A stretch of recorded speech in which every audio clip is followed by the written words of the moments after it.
I know why people let these distractions is they're scared. It's why people don't set their goals every year, because they're afraid to let themselves down. They're going to disappoint themselves, right? So then they go, well, I'm not even going to commit at all because then I don't have to do it. But my non-negotiables are what keep me powerful, right? Before I move my body, before I check my phone, the first thing that I do is I set my entire tone and then I journal with ruthless honesty. Do you want to know the secret to success? Welcome to rulesforsuccess.com, a platform that unites the accomplished and the ambitious. We're here to arm you with the invaluable knowledge of individuals who have paved their own path to success. And now let's get into the show with dynamic host Joseph Varghese. All right, Joseph Varghese here, Rules for Success. I'm super excited for our next podcast guest. I've known Loren for 15 plus years. We were actually trying to figure out how long we've been on this journey together. She's been on this journey of personal development growth for 36 years plus at this stage. She started when she was a child. Over the years, Loren has grown into an international speaker, best-selling author, life and business coach, podcast host. She's worked alongside world-class leaders, including my mentor, Tony Robbins, and so many other extraordinary leaders, performers, Robert Walters, you name it. She's been out there, Shark Tank, speakers, and she's learned not just how to inspire from stage, but how to create experiences that actually stick long after the event ends. And that's something I'm excited about speaking about into today as well. So I'm big on accountability. Lauren Lahav is also the founder of Labella, a global community dedicated to empowering women to live boldly, speak clearly, and lead authentically. Through immersive events, masterminds, and coaching experiences, Loren creates spaces where people don't just learn something new, they integrate it into their lives, relationships, and businesses. At her core, Loren's work is about voice, truth, and courage. I stand for that as well, helping people reconnect with who they really are, especially under pressure, and lead from that place with clarity and confidence. I'm really excited today, especially because it's the start of the year. And depending on where you're watching this, it could be the middle of the year, but it's all great. Loren has tremendous wisdom, and I'm excited about pulling some of that out of her at the start of the year so our clients, our members, entrepreneurs, leaders, women, like all of it can really thrive into 2026 and beyond. So Loren, welcome to rulesforsuccess.com, our podcast. It's great to have you. Well, thank you, Joseph. I am honored to be here with you. I love watching the beautiful community that you create. It always inspires me. So very honored to be here. Thank you. I've met Loren through a community, Tony Robbins community. Over the years, investing in growth, training, that community has really sparked something in me to the point where I co-lead a community in New York that supports members here in New York. New Jersey, too, we launched that as well. And Loren is someone who's inspired me quite a bit. In fact, when I first connected with her, it was actually at crewing. I was actually crewing. You were the crew leader way back. It might have been around 2010, 2011. Yeah. And I'd crewed many events. At one specific event, you hung out at the end and you were teaching people how to kind of vision map, basically how to build vision boards. And you melded that into the work of RPM, this planning process, which I embrace. And what you showed us in the crew room was mind-blowing, even to this day, to this level that every time I lead one of these events, these vision boarding, manifesting events we do, start of the year, I mention you. Like the person I learned this from is Lauren Lahav, and what she's taught me years ago, quarterly, creating a vision for different areas of life. And the little things you did back then, dots, green dots, red dots, I know it's evolved since then. I know you've done a lot. You've spoken on stages. You work with some of the world's best. You lead events past 3 years on stage, post-COVID, doing unique things. You've done a lot over the years. So I want to hear about your journey. Like, what got you on this journey? I want to show you my wall. I just want, it might be kind of weird for your people right now, but I'm going to turn my little bot on so you can see that I walk my talk and I live my truth. Let's see if it's going to show me. Let's see. Tell me if it's going to bring it around. It is. You've got an awesome camera. It's following you. See it? Yes. Do you see my wall? Yes, I do. This is about 15 years of my boards. Wow. So you just got to see a little bit of the boards. Yes. And yes. Now to bring it back to, look, Tiny did good this time.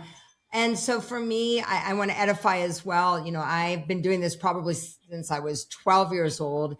and not so much about vision boards, but more about an identity board. Like, how do you really need to show up in your life? And many, many years ago, there was an amazing woman. Her name was Marilee Heck.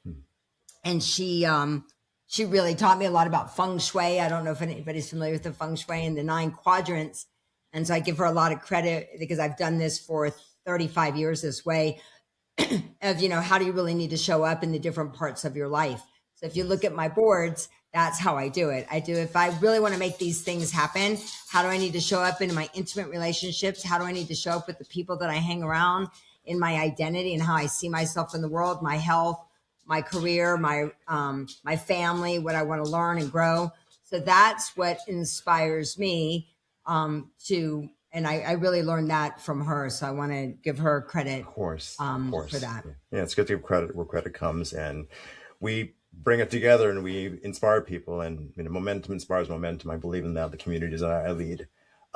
You're one of the most authentically powerful people I've seen, right, on stage. The way you connect, engage, and people relate to you. When you connect and share, people really relate to you. They hear themselves because you're able to tap into how they're thinking, right? And I imagine, especially if you kind of clarified your audience now, really helping women, like powerful women, really step out and be comfortable, be bold, in their shoes and beyond.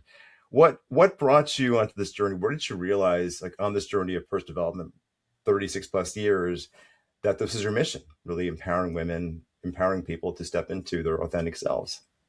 I think I was born with it, honestly, and in such a strange way, right? We never know how it's going to show up. I'm originally from North Carolina and Asheville, North Carolina. I'm born and raised in Asheville. I went to the University of Georgia and was a broadcast journalism major. Thought I was this was back in the 80s when CNN was first starting off. And I thought I was going to be a news broadcaster. I mean, my hero was Barbara Walters. And so, getting to speak on stage with Barbara Walters was pretty freaking cool. That's awesome. But so that's where I thought my life was going to go. I'm very, very curious about people. My parents raised me with really strong contribution values. So I've always loved the story and love hearing about people. So when you say that I'm authentic, I don't know any other way to be. I mean, it's like, this is who I am. I describe myself as I'm real, I'm raw, I'm right from the heart. What you see is what you get. And I think that so many women, especially, that we've been taught to raise our family, we've been taught to raise empires, but we haven't, what the world would see as success. But when I ask people, women especially, about speaking their truth, they've been taught to climb, but really not to claim who they are. And so for me, I speak to one person every single day. It's the most important conversation I think that we have. We've learned from Tony the importance of asking questions, but I think we don't ask ourselves the questions that we're taught to, and we think we're supposed to ask are really not the questions we need to ask. We need to ask ourselves the tough questions. And those tough questions are the ones that really get you to level up in your life. But there's one person that I talk to every day, and that's my little, 5-year-old self. I love it. And I tell her, I just tell her about everything that we're going to achieve. I tell her what we're going to go through in the process. And the minute that things changed for me was when I wasn't teaching people so much about strategies. It was more about, just really stepping into reclaiming the parts of themselves that maybe they've forgotten. I think that through life, we've been taught, how we're supposed to be. Like I said, I thought I was going to move to Atlanta and go work for CNN, be a news broadcaster. And I did what any good college broadcast journalism major would do. I moved to Vail, Colorado to work on my doctorate of waitressing. But I think especially leadership doesn't start with the title. It does start with you really owning yourself. And the first person you got to lead is you got to lead yourself. So I've always looked at my life as, when people come in here, I want them to see my life. I want them to see I'm real. You just heard my dogs running around and there's nothing. I just want people to know that this is real life. It's not a performance. Yes, that's really important. Really, especially when we're trained in a certain way to show up a certain way, and society, right, kind of puts a lot of it on us, or we watch television or the media or things of that sort and see things have to be a certain way.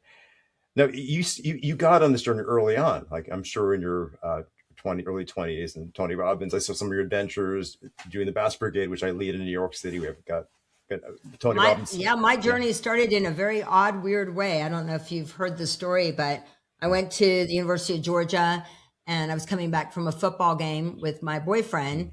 And back then, there were just books in the 80s. There weren't like gluten-free cookbooks and relationship books. There were just books.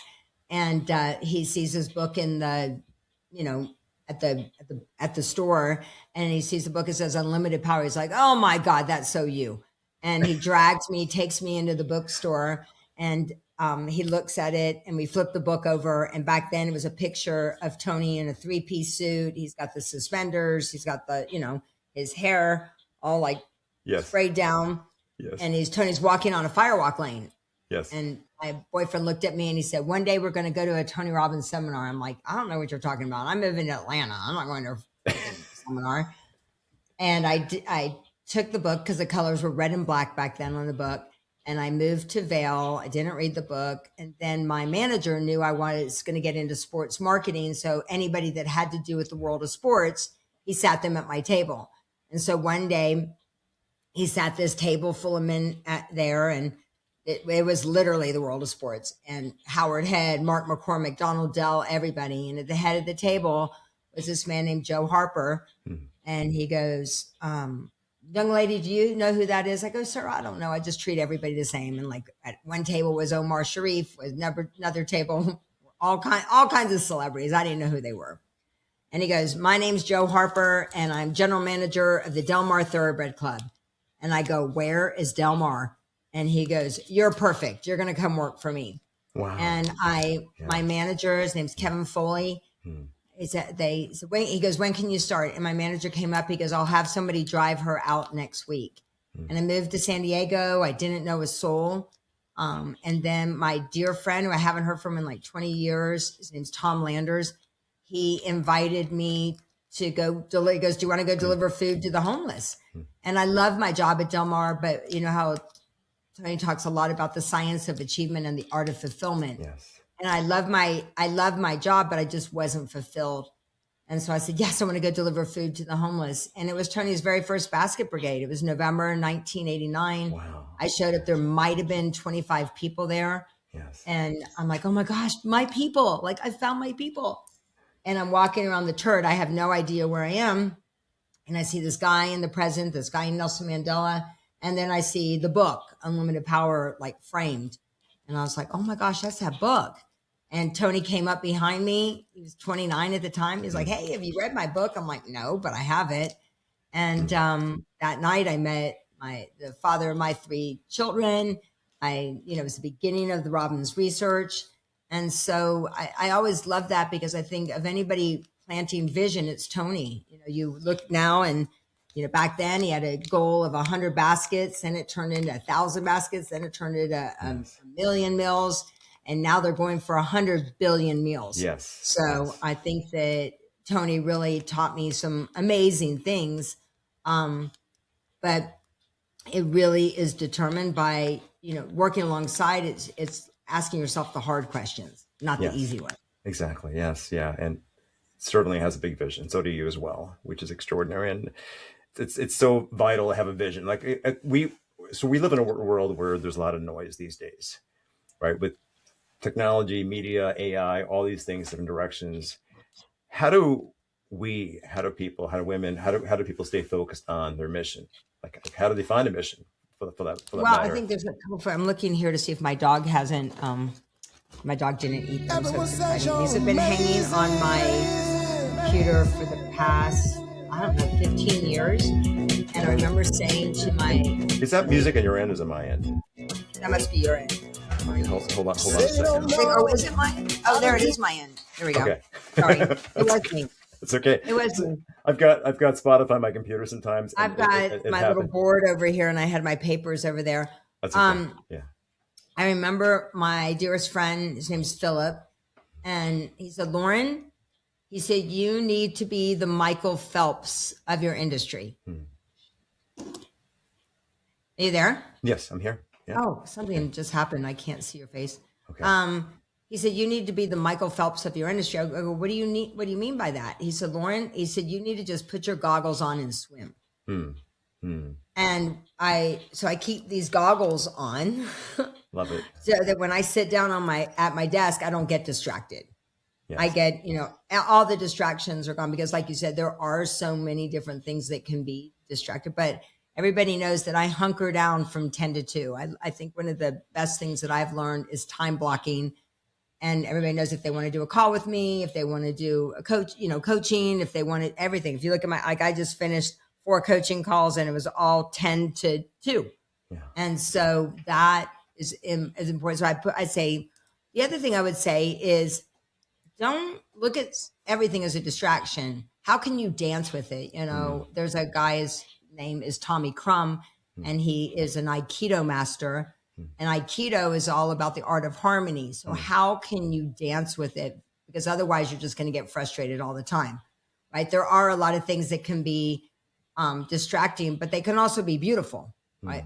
What parts of AI can you use? I mean, I love all the cool memes that happen going into into the next year. And what are the different ways that, how can you really dance with it? I think that people get distracted because they don't want to ask the hard questions. What are some of the hardest questions you like asking people? Well, I mean, what I mean by that, it's you've got to confront your patterns. You've got to confront your stories. You've got to confront where you've settled. You've got to stop waiting for permission.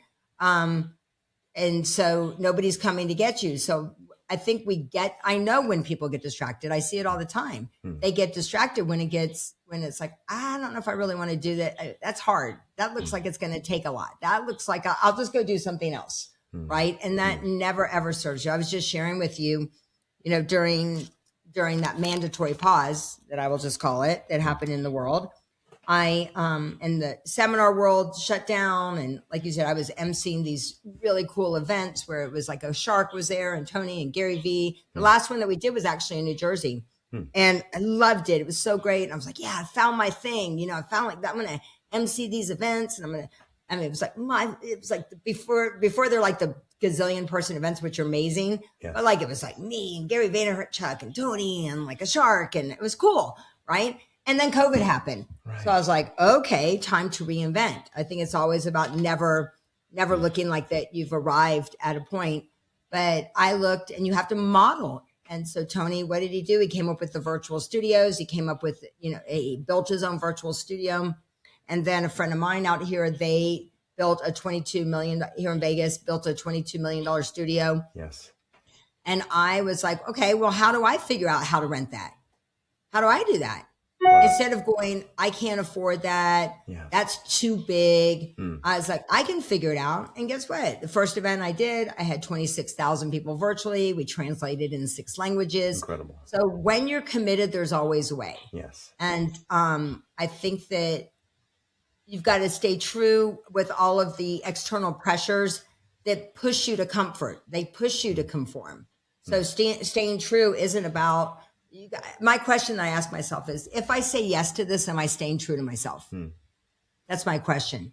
And so when I see that maybe I might be going for comfort, I go, hang on a second. Am I designing my day, or is my day designing me? Right. And the external pressures and the distractions, they're always going to be there. They're always going to be there. But you always have options of how you're going to show up to those things, right? How do you frame accountability in your world? So I'm big about accountability. I manage accountability partnerships with the work I do. And it's often about people reminding each other, like getting on a call, reminding each other of their why, the game they're playing, the dance they're playing in life. And that idea of like reminding each other to get out of their own way helps our community. How do you... So I have 2 different lists. Okay, I'll show you in my planner, because I'll show you I have 2 different lists that I think are important to understand. Is that I have a list. By the way, I love how you show people, and like my experience of you just show people, this is what I do. And you mentioned back then. This is what I do. This is how I live. So first of all, this is my first page of my planner, which is my kids and my husband and my, me as a baby. You probably see me, the dog. But one of my first pages, oh gosh, there's my rhino. There you go. It goes in and out. Sorry, you're going to have to put up with my little crazy little bot. It just has a mind of its own. Got it. But I have in here, I have my sacred standards, I call them. But then I have my inner circle, but then I also have my accountability buddies. So it's different. Yes. There's the accountability buddies are the ones who are going to kick me in the butt and not let me make up excuses. Where my inner circle, that they might, but they might not. They might not do those different things. And, I always find out that people are, it's kind of, I call it own it in the wild. Like, how do you own it in the wild? Like, it's easy to go to an event and feel fired up and, yeah, we're going to change the world. But then when you go home and life takes over, yes, how do you own it? How do you really, really own it? And those people, your accountability buddies, I see a lot of people, they go strong in the very beginning, but maybe they start letting each other off the hook. Yes. After a little bit of time. Right. Yes. So that's the thing that I am like, are you in for the long game for somebody? Are you guys really, really, really there to support each other long term? And I think that's when you have to have that's why I said it's the questions, it's the hard conversations. Yes. Like, hey, we committed to be each other's accountability buddy. Dude, that means we get on the calls. That means we call each other out on our stuff. And that's what I mean. Like, lots of times that people don't tell you when you stop doing that. Like, when you start to just conform and because you don't want to disappoint people, especially women, right? Like, oh my God, I don't want them to think I'm mean. Oh my God, I want them to know I love them. They're my friend. I'm a recovering, for sure, people pleaser. Yep. But I just did a call. I'm so grateful. I have a new amazing friend in my life who has been there, but I didn't know that they were there because I just didn't, I didn't honestly take the time to get to know who they were, but they were on a call and he goes, okay, Lauren, he goes, you want me to speak up on this call? And I go, yeah, I do.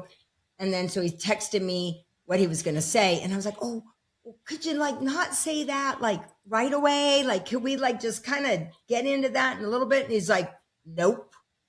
Wow. And I was like, and he's gone on to sell a company. He's in his 30s. He's gone on to sell this company for almost $1 billion. Wow. Right? Yes. And so it's like, you know what? There's a reason why he's successful. Yeah. And he's here to help. He's so sweet. Yeah. He's here to help me. He came to me to help me. And so I think that you gotta level up to your accountability buddies is what I would say. You really do. I think sometimes we get around people because if you don't level up your accountability buddies, it's going to cost you your voice, your vision, your willingness to, I would say, disappoint people in service of your truth. And I know because I've done this. Now the calls that I have, the people that I have calls with, I'm like, oh my gosh.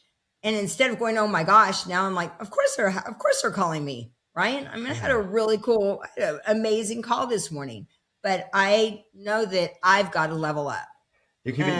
What I hear is you keep up-leveling your standards, right? And you're around those people. And there's something I heard in this community years ago that I've been inspired by, that I quote a lot. The idea that we rise to the quality of expectations of our peer group. So it's and I think it's also it's understanding that the right people, your people, will be attracted to your realness, not your performance or your perfection. People are obviously, and I think standards. It's more about just like I said, my sacred standards.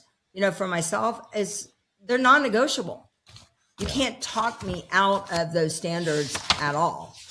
Nobody. And you review the standards each day at the start of your day, later in the day. My standards are, I will tell you right now. I'll share with you. I'll read them to you. Love it. I commit to honoring my body fiercely. I nourish it with intention. I move it with joy. I protect its boundaries like the sovereign territory it is. I commit to listen to my body's whisper. Rest is productive. Saying it is self-respect. I refuse to glorify exhaustion as a badge of honor. Wow. The one thing I hear from women, they say, I'm tired. And now I hear them say, I'm exhausted. No, that's my mission. To being the architect of my absolute financial freedom. I equate, I educate myself as an investor in my future and refuse to play small. I commit to spend time on what expands me, invest in what endures. Every dollar is a vote for the life I'm creating. I am deliberate, not impulsive. I never negotiate my worth. I ask for what I deserve without ever shrinking. My value isn't up for debate. I commit to always remembering my purpose is bigger than my comfort zone. I show up to serve and create and elevate others. My impact is my legacy. I commit to lifting as I climb. Success isn't about hoarding, it's sharing the ladder, the knowledge, the opportunities it creates for me and all of my ladies. I commit to speak my truth even when my voice shakes. Silence serves no one. I use my platform to advocate what matters. I leave every room, every conversation, every interaction better than I found it. My presence is intentional. My contribution is felt, and I'm here to add value. Incredible. So before I ever get on a call, yeah, so I think that I know, I'm not even going to say I think, I know that why people let these distractions is they're scared. It's why people don't set their goals every year. Because they're afraid to let themselves down. They're going to disappoint themselves. Yeah. Right. So then they go, well, I'm not even going to commit at all because then I don't have to do it. So, but my non-negotiables are what keep me powerful, right? Yes. Before I move my body, before I check my phone, the first thing that I do is I set my entire tone and then I journal with ruthless honesty. So, wow. So everything you said is on point, and I'm gonna have my wife listen to this. I can't wait for that because she's somebody who I'm concerned. I come from a culture where women are martyrs at times, and she hates when I say that word, martyr. But it's my mom grew up with that too. She had a heart transplant 29 years ago, and she would sacrifice herself for family. She had a pacemaker put in.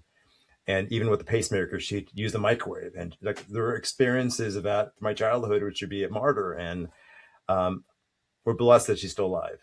And I really want, it's so vital that the women in our lives are expressed, are powerful, are owning their power, are willing to get rid of the glass ceiling that's above themselves, especially when it comes to growth, wealth, health. I'm a little bit, you're not going to like what I have to say. I mean, like I think that we have really done a little bit of a disservice to, to each other as women. I believe that I want, obviously my daughter's, I'm super proud of her. She's moved to, Virginia, and she's in college and she has her own apartment and she's very independent, but I want to make sure she's also interdependent and make sure that she's building community.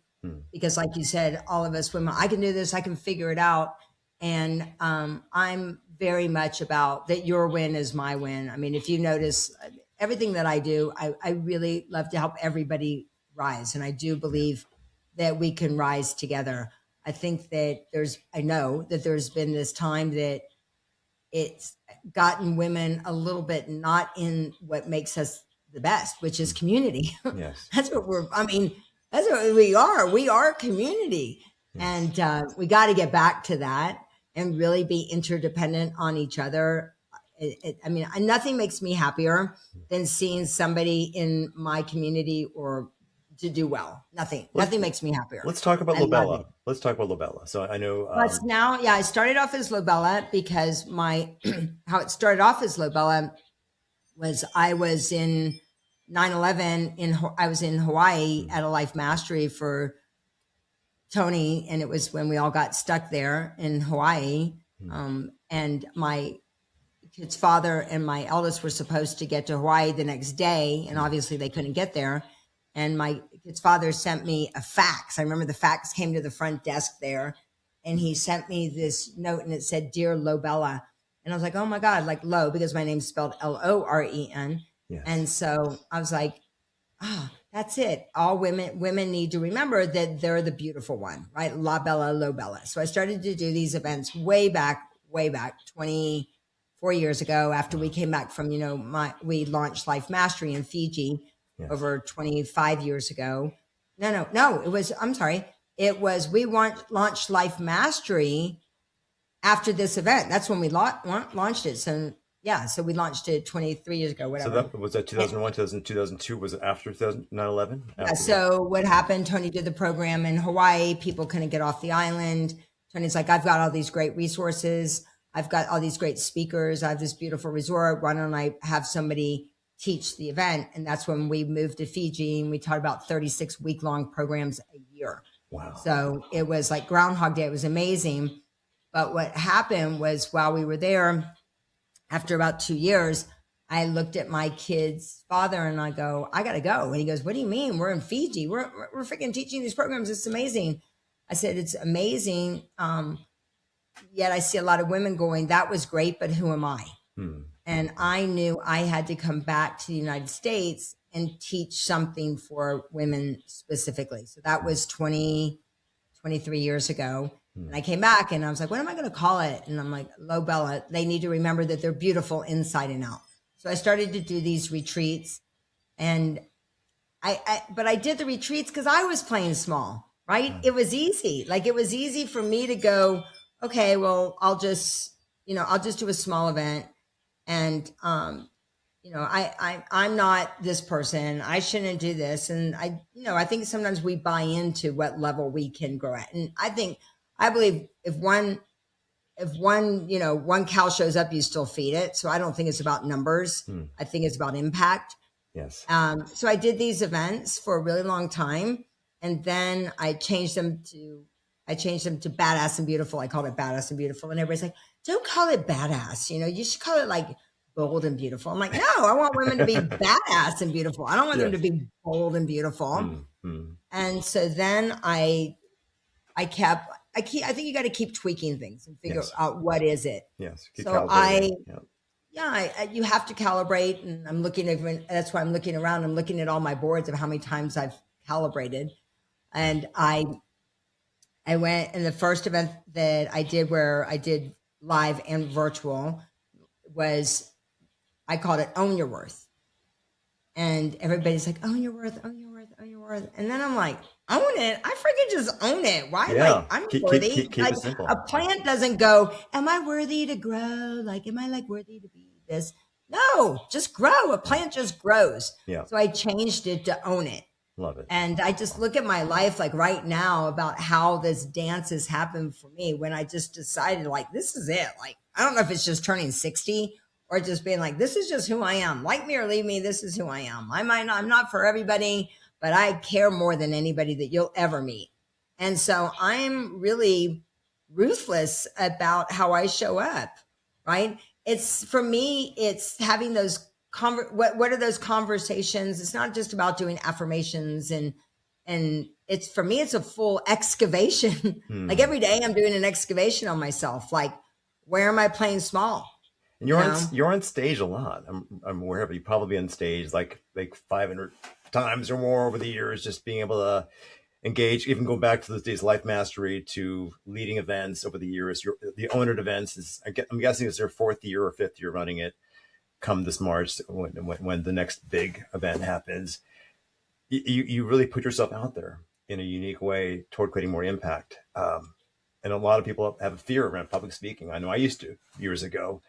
You've gotten really good at it. And what calls you to keep doing it? But I think we can always get better. I mean, Yes. I hired a coach this year. I'm bringing him to the event. He's worked with all the top broadcasters. I invested financially. I mean, I think you have to invest in yourself. So I took a big risk and hired him, and he's been doing this for 60 years. His name's Arthur Joseph. Yeah, I know Arthur. Work with Ev. Yeah. So Arthur's coming to my event, and because I think he's important, but I hired him to work with me, because I did look at some of my things and I'm like, I can be better. I can do better.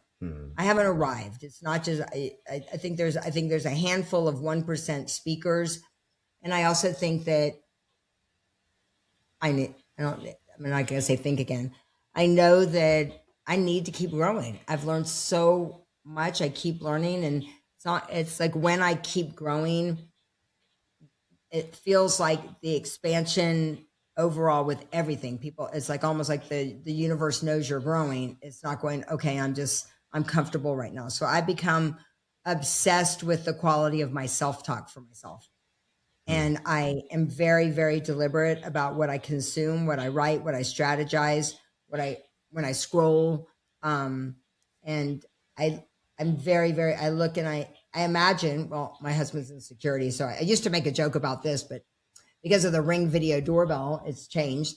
I used to say that I imagine that there's a camera that's following me around everywhere, and would I be proud of what I'm doing or how I'm being? Now there actually are cameras everywhere. Exactly. Right? Yeah. So because of the Ring camera.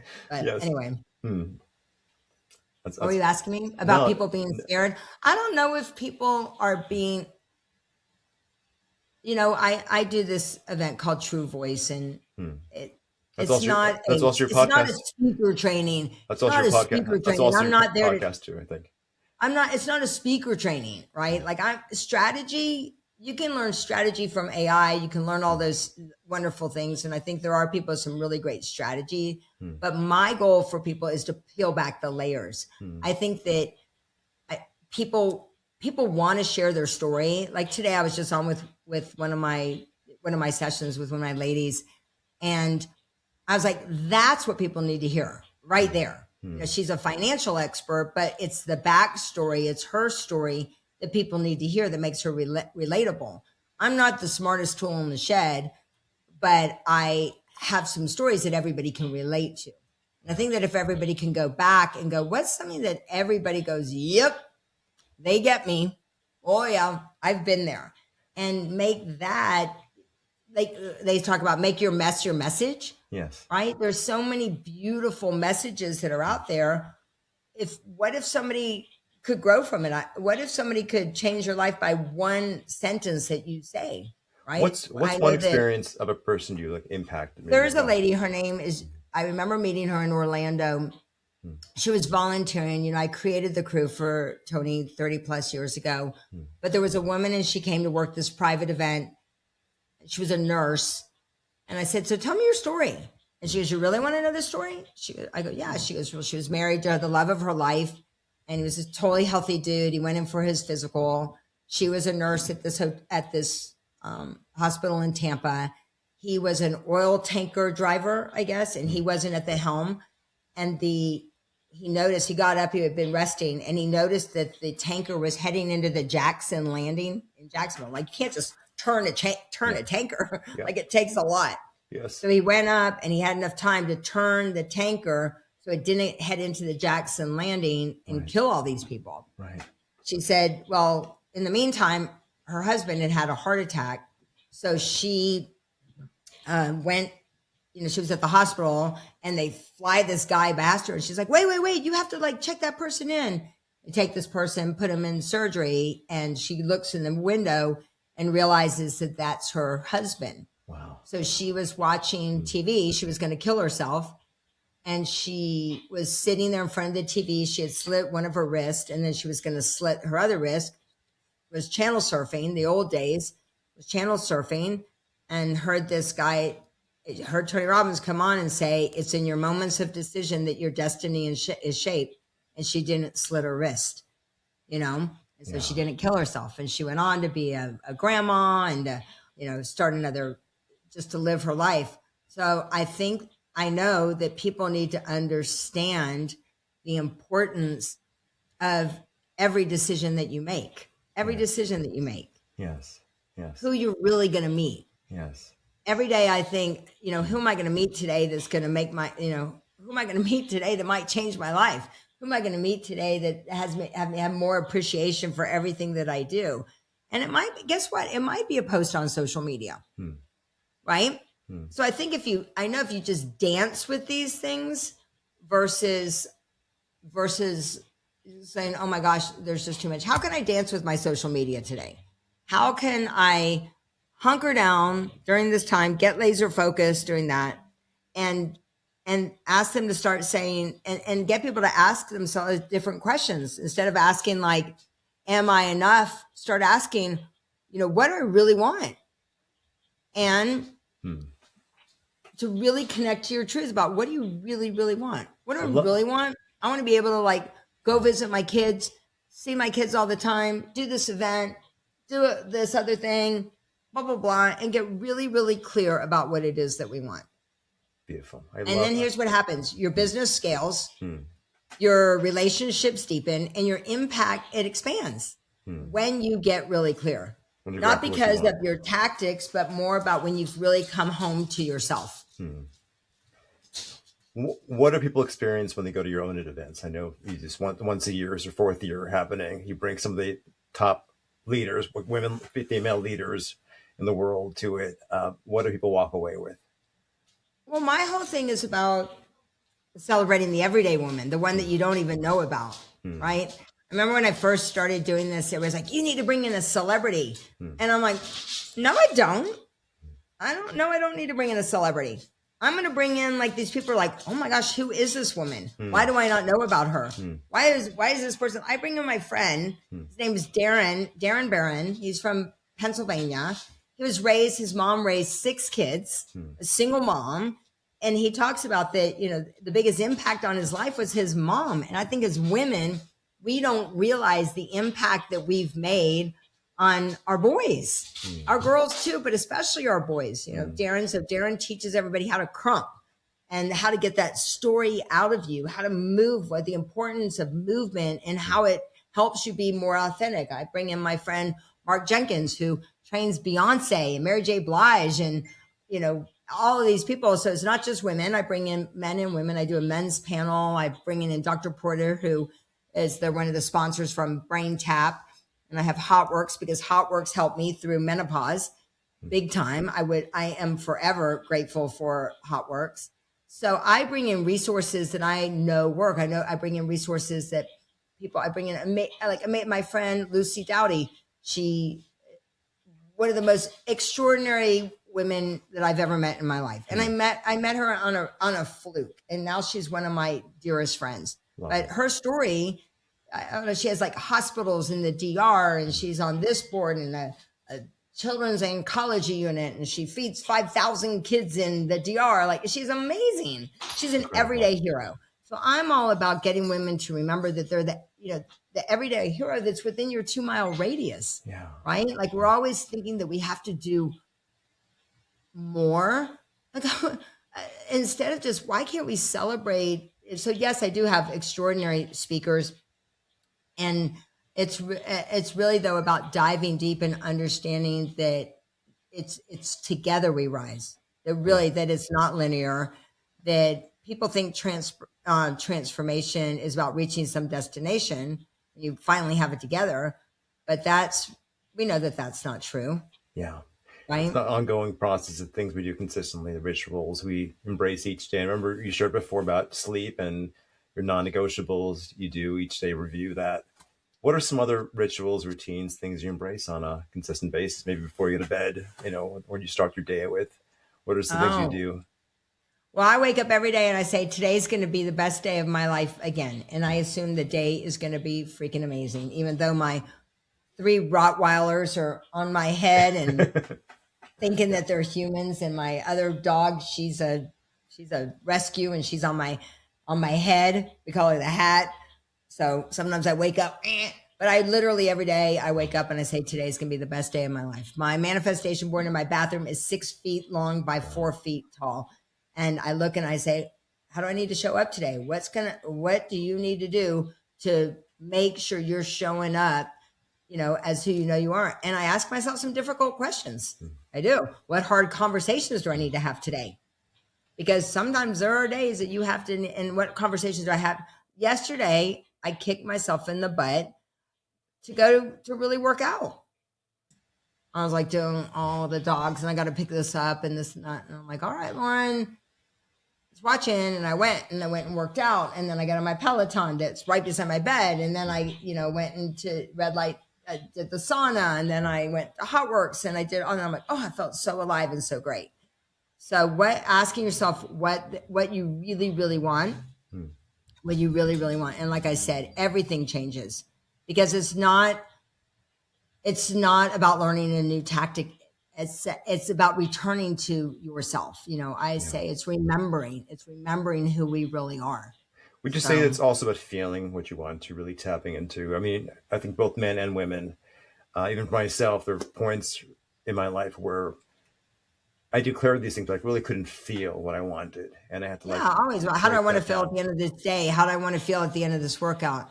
I do believe that. And I don't know if it's just getting into this sixth decade of my life, but I'm very, very intentional about who I'm around. Very.